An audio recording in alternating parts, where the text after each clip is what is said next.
Ladies and gentlemen, please welcome to the stage Courtney James in the red sofa. She brought it with her.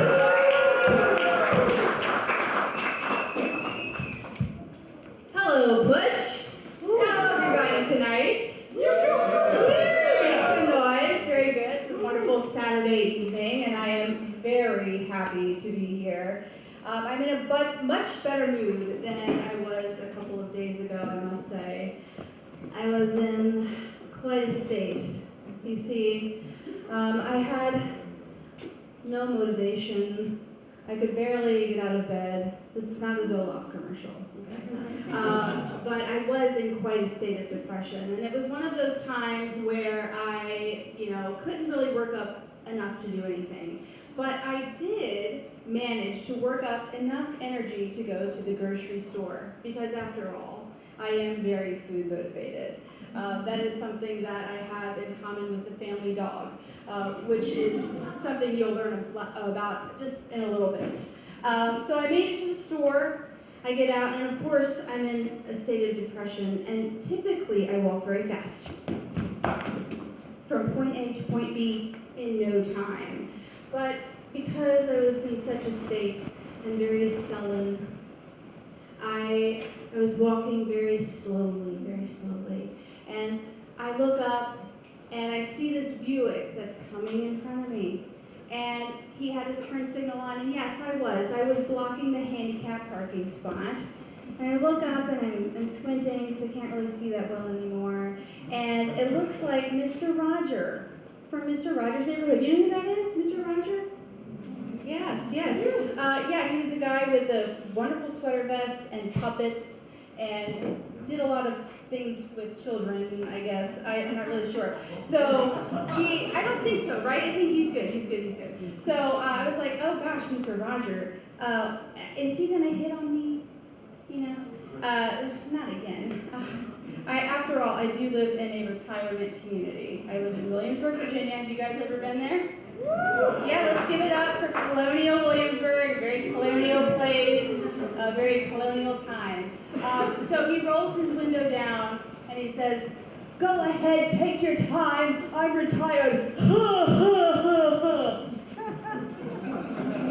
I'm still workshopping the laugh. I went with no volume and now I'm doing that, but it immediately snapped me out of my depression, and I thought, God, and it reminded me how much I love the elderly, how much I truly love the elderly.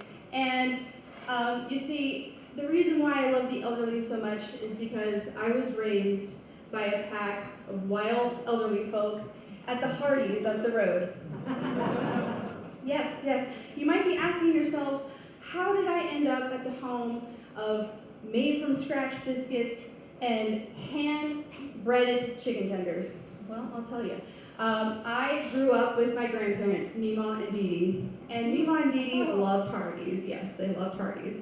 And they took us there often. They took us there often because my grandfather, in his retirement, Dee Dee, he sharpened knives at many establishments. So in our household, before I could even sharpen a pencil, I knew how to sharpen a knife.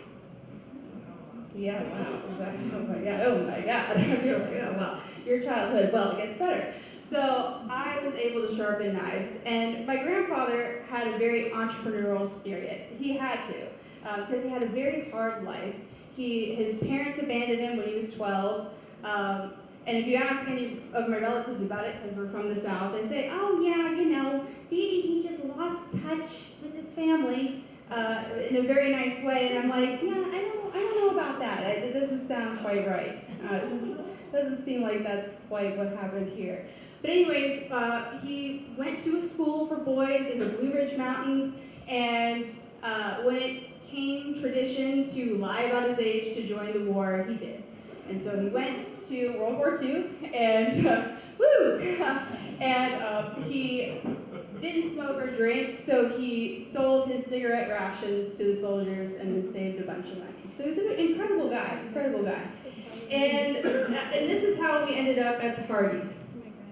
And so at the age of 6, my best friends were war veterans. They had made soup out of ketchup packets.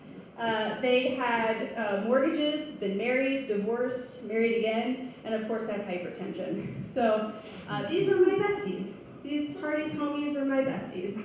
And I learned a lot of really important lessons from my besties at the Hardee's. And so I'm here today to share a little bit about those lessons. So the first lesson that I learned from them is to love thy neighbor. And I think that this is really important in the time today, love thy neighbor.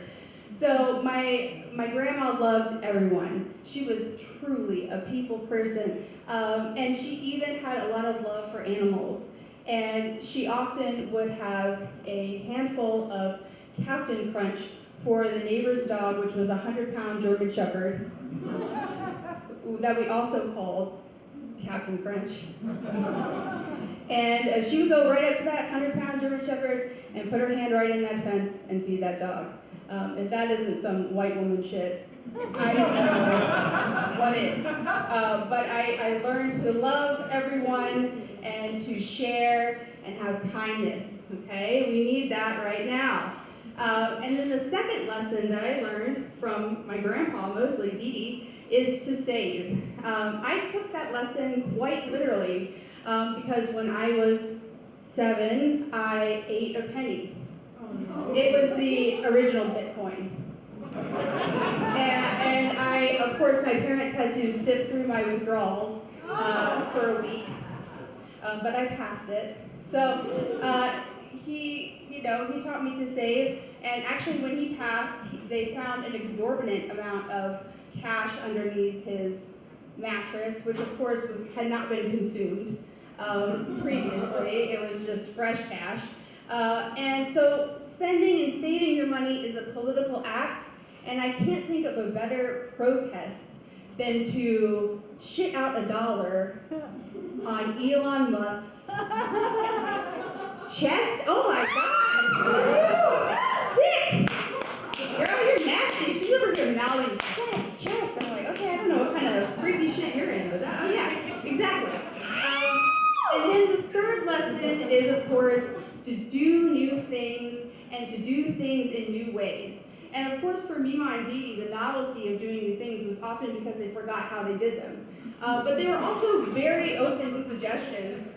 And I wanted my grandma to be a cool grandma. I wanted Mima to be a cool Mima. So, I was in high school with her. She had picked me up. We were going to go to the Hardee's, of course. And, she had this habit of stopping right before speed bump, okay, coming to a complete stop. And I said, Betty, because at this point we were on first name basis, I said, Betty, I want you to put your foot on that gas pedal, and I want you to go as fast as you can over that speed bump, because it's better for the car. And she was in a state of mind where she was, very open to, like I said, suggestions. She said, okay. So she sped over that speed bump, and she did it ever since. And there was one time my dad was in the car with her, and she did it, and my dad was so shocked he nearly shit himself. And he said, what was that about? And she said, well, Courtney told me to speed over the speed bumps. So now in my life, I spent all this time looking death in the face, and looking death in the face. And I started thinking about my own mortality and the meaning of life, I already get up 50 times a night anyways, and so I have a lot of time to think about these things. So, I try to take pages out of my Hardee's Buddies books, and for me, I also like to surround myself with young people. I have a couple of my young besties in here tonight. Woo! Okay, young, fresh, exciting, amazing. They keep me young.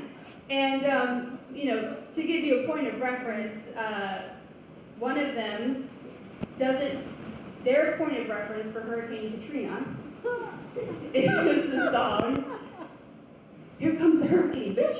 Here comes the hurricane, bitch. Katrina. Okay, nobody in here knows that song. Probably because you guys are not surrounding yourselves with young friends. So maybe that should be the biggest lesson here. But I'm 36, and if I have a child now, that would make me a geriatric mother. So I could skip right to grandmotherhood. That's how I view it in my mind. And the biggest thing now for me is, where should I raise my grandchild? And should I continue at the Hardees or go elsewhere? And I'm thinking more like Taco Bell at this point.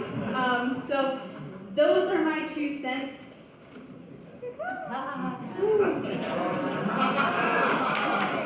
Thank you. My name is Courtney James. And now I'd like to introduce the next comic, Amber. Oh, Hattie's going to do it. Here you go, Hattie. Come on up. Don't take your job. Okay. All right, so occasionally I get comedians that email me clips. They go, hey, I want to get on this show.